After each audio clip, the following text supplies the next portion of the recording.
Yes. Sheesh. But okay, so what the name of the guy? What was his name? I thought it was Henrik. Really? I mean, You're kidding. somebody introduced me. Now, at the Gem and Mineral Show, I was hanging around with all these angels. Every person around me was named Raphael, Gabrielle, Michael, or Michael. You know, they were all angels.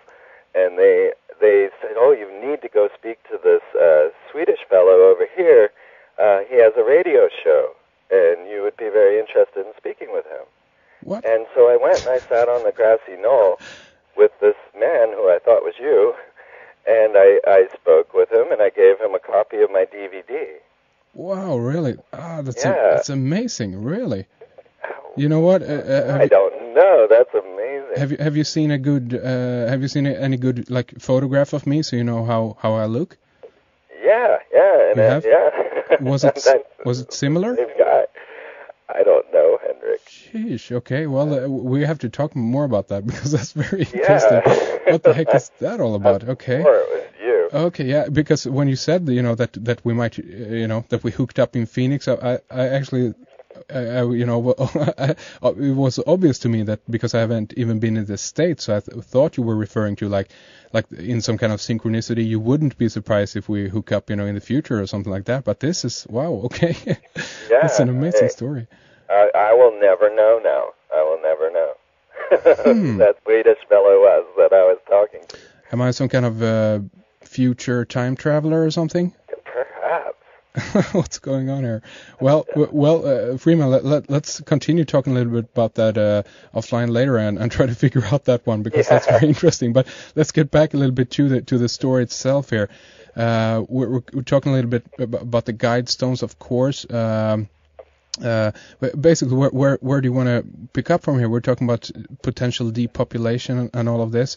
But do we talk anything about your stay in Nashville and the Bicentennial Mall?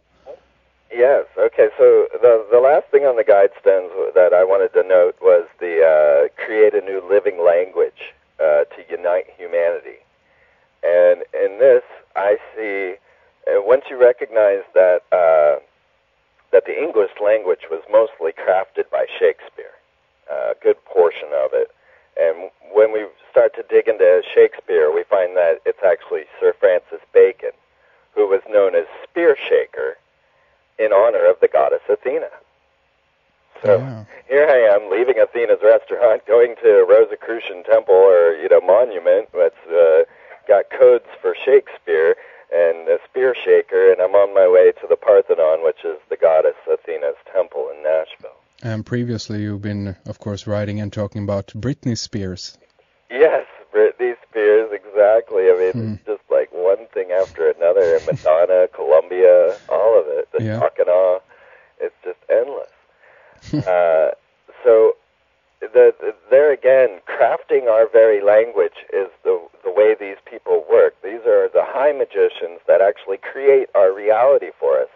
So that the very words coming out of my mouth are words that are created by these magicians so that I am emitting this particular vibration.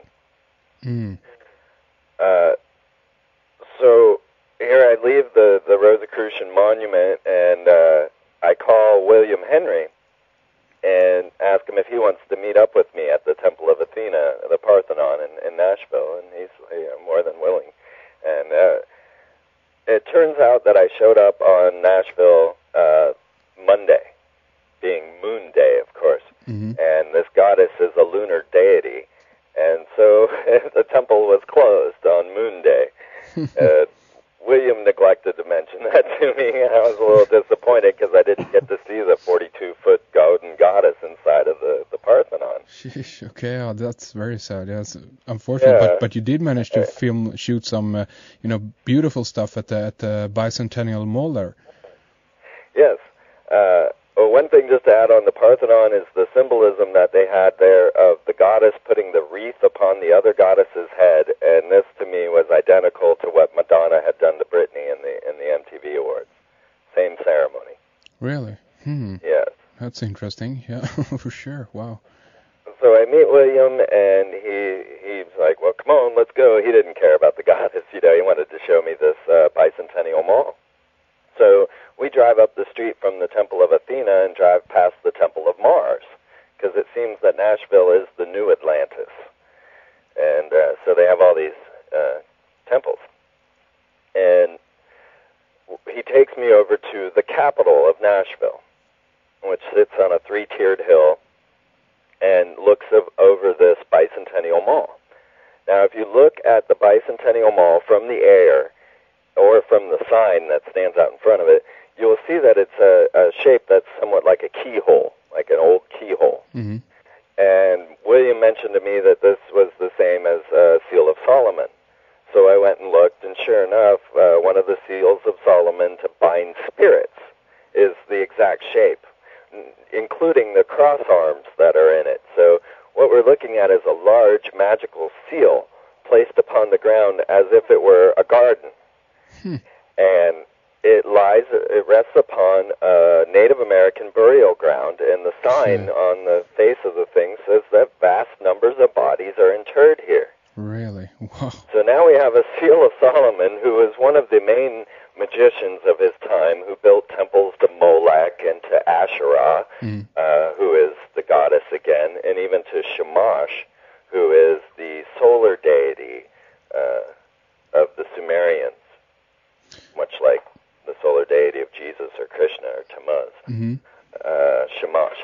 And so we have, and of course the Freemasons find their history at the building of Solomon's Temple, which housed the Ark of the Covenant, which was another magical device that was used to either talk to God or to slaughter the enemies of the Hebrews. Now, they're, again, a very interesting magical device crafted to very specific specifications, very engineered. The Ark of the Covenant, that is. Yeah. So, all these connections with Solomon here, from the Rosicrucians on up. Yeah. We have this seal. And as William took me through it, he showed me how it was set up to the chakra system, having fountains at the base of the thing closest to the capital, and that's where all the children played. And this would be equating to the earth chakra. And then the very next thing is a square of grass, and this being the first symbol of man, and the base chakra, or where your feet meet the ground. But what I noticed is not so much the chakra system, but these pathways that were on the cross arms of the Seal of Solomon were also in this seal. And the very first one that you come to, the cross path, leads to the only break in this black granite wall that forms the seal. So the entire seal is outlined in black granite, and along the black granite is a timeline that starts from 1 billion years ago and goes up to 1996, when this thing was built. Really? Now, curious enough, 1996 was the same year that Saddam Hussein, who was claiming to be Nebuchadnezzar reincarnated, was rebuilding Nebuchadnezzar's palace. And according to William Henry, he was also building one of these Kabbalistic devices in front of the palace in Iraq. Really? Yeah. Sheesh, okay, so it's a whole story here. Wow, this is amazing. And I mean, if this thing also is on an Indian burial ground, I mean, this is something like from out of The Shining or whatever. Was there some kind of like dark energy? Was it negative when you were in this area, or how did you feel? Your intuition. Well, it's interesting that nobody visits this thing. They say that they built all this work so that the townsfolk can enjoy it, but nobody is there. It was constantly empty. Actually, the only people I ran into was an evangelical Christian troop that was trying to spread the word. And boy, did they get an earful from me. I can imagine. Sheesh, okay, so wow. By the way, did you film William Henry anything for your upcoming film about this, or? I couldn't. He is making a film on this device, which I'm really looking forward to seeing, with Whitley Strieber, and so he was not allowed to be on camera with me. Oh, and he might even be a little angry that I went ahead and and made a film about it. I don't know, but certainly his will be more in depth on this one. You know, I covered so many things, I didn't go into depth. Okay, I see. Well, anyway, you got some gold nuggets out of there, because it's again it seems to be a very interesting area, and even I mean, tell us about the acoustics at the place. That was just amazing. Well, before I got to the crown chakra, the head of this thing, I was passing the second arm, and this had a very interesting device that I don't know its purpose, but what we have is a black orb earth, a black earth floating on water. And spread out in front of this are pentagrams all along the ground. And if you look at them from a higher enough perspective, you'll see that it's actually a helix DNA made out of pentagrams on the ground. And this is the area that William Henry called the Stargate. It's surrounded by these large monoliths, something like straight out of 2001, and each one of these monoliths has etched on it different war images, including nuclear explosions, the storming of Iwo Jima, the Pearl Harbor event. All of these are drawn on these monoliths, which stand over the double helix pentagrams on the ground, which then has this large black orb floating on the water with the sun radiating deep down in it because it's so polished. Wow. Which chakra was this again? This would be the throat chakra by Williams' explanation. Okay. So the first chakra that I was discussing along the wall was the heart chakra. And at that point is the only break in the granite wall, and it's made to look like it's been exploded in a way.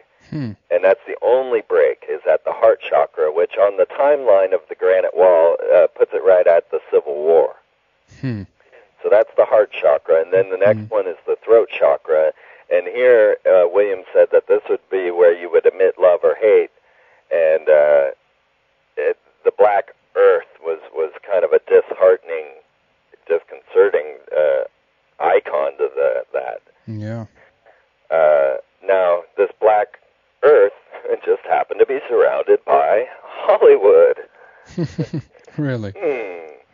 Yes, and the pieces come together again and again. Of course, you realize that in the Madonna ceremony with Christina Aguilera and Britney Spears, they were playing the song Hollywood. Oh, really? I didn't even think about that. Oh, really? Sheesh. Okay, yeah. Again, it's so many connections here. It's amazing. Yeah. Wow. It's ridiculous. Again, I just want to ask you, because that's always interesting. The guys who build these things. Is there any information on the Bicentennial Mall who constructed it? William talked to the architect. I did not pick up his name, but the architect told William that there was nothing encoded into this structure, that it was merely a park, and that there was no other esoteric meanings to it. But yet he was very curious about how William came up with ancient drawings of this, because this fits into William's Pillar of Meru story very well. And what he had done was shown this, a